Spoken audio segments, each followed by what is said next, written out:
ఉన్నాయా అట్లాగే వేల షిప్పులు తేవాలి అట్లాగే తెచ్చి డైరెక్ట్ గా ఈ నెయ్యి తీసుకొచ్చి ఇది మాత్రం మీరు వాడాలని ప్రభుత్వం ఆ గొళ్ళలో ఇచ్చి ఉండాలి.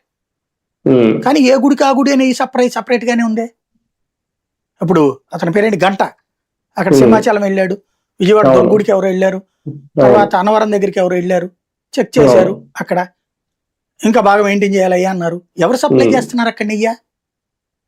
అవన్నీ సెంట్రలైజ్డ్ గా చేశారా?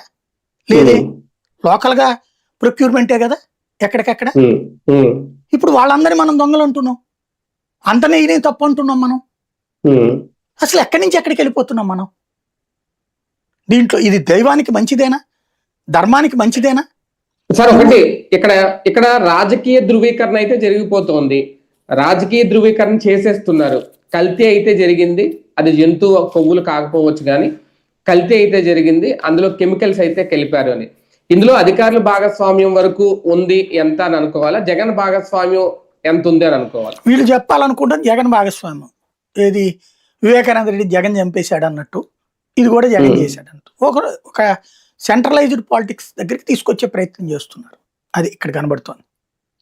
అంటే ఒక ఈవోనో ఒక చైర్మన్ తీసుకునే నిర్ణయాల వెనక జగన్ అది కాదు, రాష్ట్రం అంతా ఓ వేలాది ట్యాంకర్లు జగను దక్షిణ కొరియా నుంచి తెచ్చి, ఉత్తర కొరియాను దక్షిణ కొరియా నుంచి తెచ్చి వాటిని జగను అన్ని గుళ్ళకి సప్లై చేశాడు డైరెక్ట్ గా. ఇది వీళ్ళు చెబుతోంది. అది అంతే కదా. అంటే హిందువులు ఒక మహా అపచారం జరిగిపోయిందని అయితే భావించాలి, ఈ ప్రచారం భావించమని చెప్తున్నారు.